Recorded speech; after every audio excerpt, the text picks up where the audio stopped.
I hope to do two things in this talk. I hope to convince you that free will is an illusion and that there's no way of thinking about it coherently in terms of what we now understand about the nature of reality.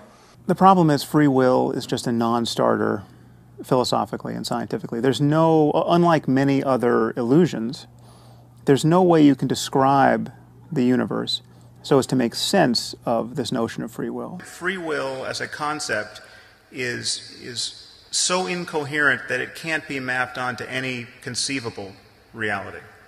And I hope to persuade you that this truth matters. It actually changes something about the way we view the world. Now, the popular conception of free will rests on two assumptions.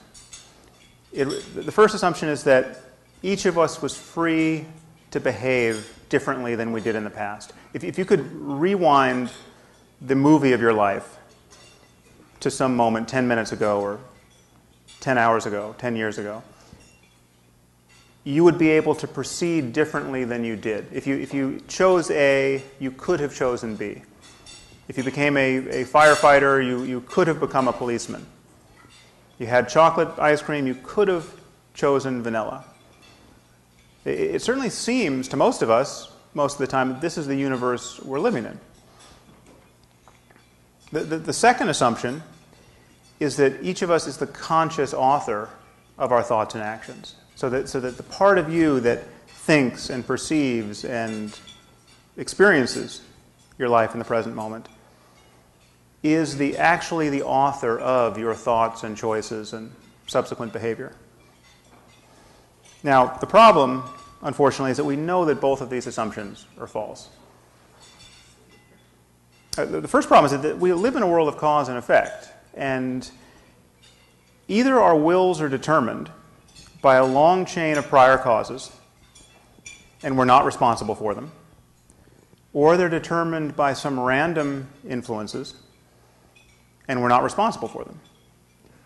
And no matter how you turn this dial between the iron law of determinism and randomness, this notion of free will doesn't make any more sense. There's no way of combining chance and determinism that makes sense of free will. And consciousness clearly is not in the driver's seat. For instance, there's now a tradition of doing experiments where you give people a very simple choice, just to push one button, the left button or the right button. And they can push whichever they want, whenever they want. And the only other task you give them is to watch a special clock where they can discriminate time in a very fine-grained way. And they just have to notice what time it was when they finally consciously made up their mind. What you find, and what the first person who did this, Benjamin Libet, did, a physiologist who had people hooked up to EEG while doing this, but it's since been replicated with functional magnetic resonance imaging and even direct recordings from the cortices of surgical patients, you find that the time at which a person consciously thinks they have consciously decided to push the left button versus the right, comes some seconds often, at minimum half a second, sometimes up to 5 seconds or 7 seconds after the brain has already decided. You can tell what the person is going to do before they know what they're going to do by looking at the brain data. Now, obviously, this gap is fundamentally hostile to the notion of free will, because this means that someone could tell what you're going to do at a point in time where you think you're still making up your mind. And people have been wrestling with these data for years, trying to collapse this interval, and some imagine that they have. I'm not persuaded by any of those results, but the truth is, even if you collapsed it totally, and the moment your brain decides was in fact the moment that you were consciously aware of deciding, there still wouldn't be room for free will. You still wouldn't know why it is you picked left over right, and you wouldn't have created the conditions of your picking. You wouldn't have tuned your brain to that precise state that led to that behavior. Now, what does it mean to say that someone acted of his own free will? Well, if it means anything, it must mean that he could have done otherwise. He could have behaved differently than he did. And not based on some random influences over which he had no control, but because he, as the conscious subject, was in fact the author of his actions. But the problem is no one has ever found a way of describing how physical processes could occur that would make sense of this claim. So you consider your generic murderer. A person's choice to commit a murder is preceded by a certain pattern of electrochemical activity in his brain, which is in turn the product of prior causes, some combination of bad genes and the developmental effects of an unhappy childhood, and then whatever is impinging on his brain in that moment. We are downstream of causes of which we're not conscious and cannot possibly be conscious. The moment we catch sight of this stream of causes, reaching back into this person's childhood and beyond, and out into the world beyond their skin, that his culpability seems to disappear. To say that he would have done otherwise, or could have done otherwise had he wanted to, is simply to say he would have been a different person had he been a different person, or he would have lived in a different universe had he lived in a different universe. And as disturbing as I might find such a person's behavior, I have to admit that if I could trade places with him, atom for atom, I would be him. I mean, there's no extra part of me that could decide to see the world differently or could decide to resist the impulse to victimize other people. And even if you believe that each of us harbors an immortal soul, this problem of responsibility remains. I cannot take credit for the fact that I don't have the soul of a psychopath. I didn't make my soul. If I had truly been in this person's position, if I had the same genes and the same brain, the same life experience, or the same soul, I would have done exactly as he did and for the same reasons. So the role of luck in our lives appears decisive. The problem of free will is actually deeper than the problem of cause and effect. Free will doesn't even correspond to a subjective fact about ourselves. Now most people think we have a strong subjective experience of free will. And the problem is just that we can't map it on to physical reality.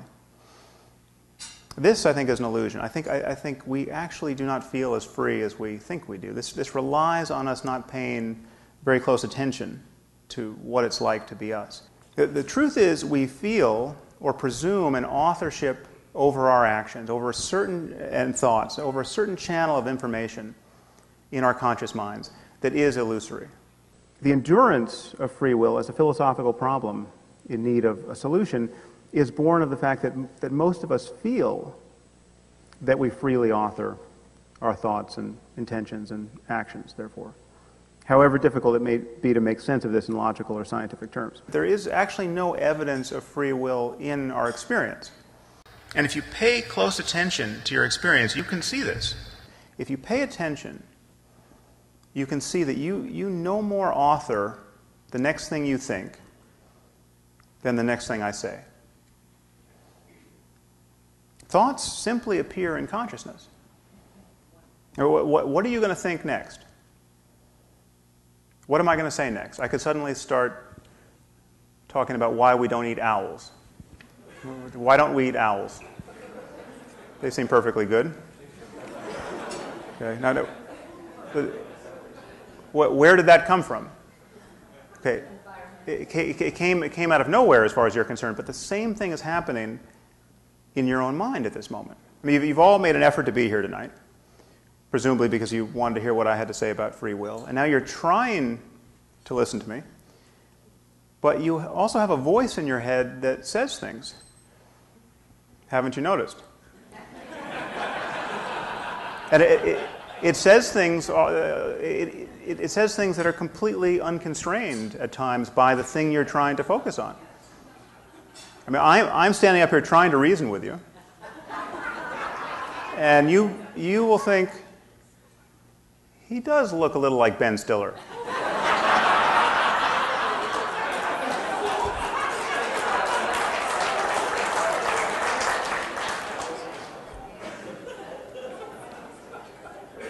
Thoughts just emerge in consciousness.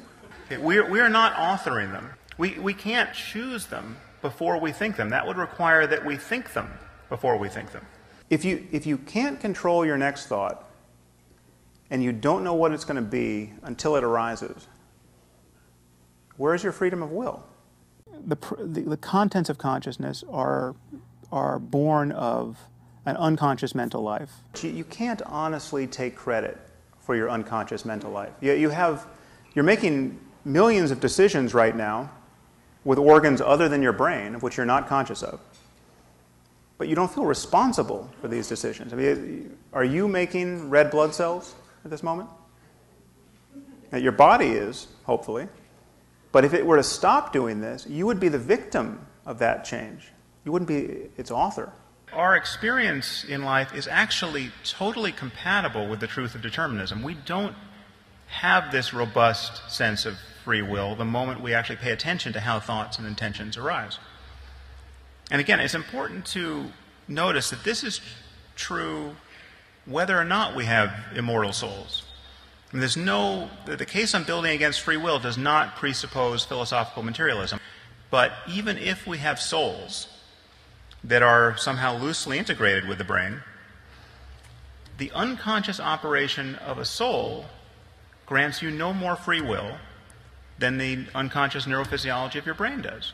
Everything you're consciously aware of in every moment is the result of causes of which you are not aware and over which you exert no conscious control. So how can we be free as conscious agents if everything that we consciously intend is caused by things we did not intend and of which we are entirely unaware?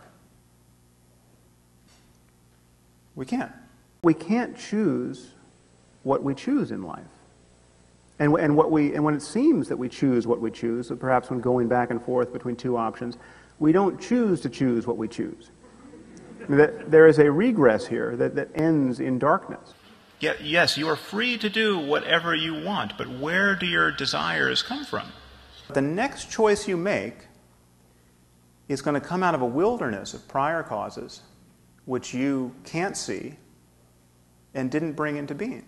Where is the freedom in doing what one wants when one's wants are the product of prior causes which one cannot inspect and therefore could not choose, and one had absolutely no hand in creating?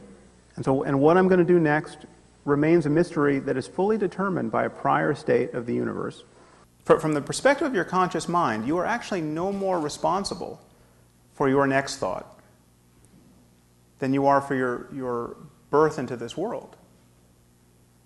You have not built your mind. And in moments where you seem to build it, where you finally take the reins of your life and you decide to acquire knowledge or learn a new skill, the only tools at your disposal are those which you've inherited from moments past. No one picks their parents or the society to which they were born. No one picks the moment in history in which they live. No one picks their genes or the environmental influences that determine the structure of their brain. No one determines how their nervous system gets shaped from the moment of conception onward. Your physical development is something you had no hand in. You didn't pick any of the influences that shaped your neurophysiology. You didn't pick your soul, if you have one. And yet this totality of influences and states will be the thing that produces your next decision. Just think of the context in which you are going to make your next decision. Your brain is making choices based upon beliefs and intentions and states that have been hammered into it over a lifetime. You are no more responsible for the exact structure and state of your brain in this moment than you are for your height. What you do based on conscious, predetermined decisions says more about you than anything else. Thoughts simply arise in the mind. But the idea that we as conscious beings are deeply responsible for the characters of our minds simply can't be mapped onto reality. And if we want to be guided by reality, rather than by the fantasy lives of our ancestors, I think we have to revise our view. Thank you very much.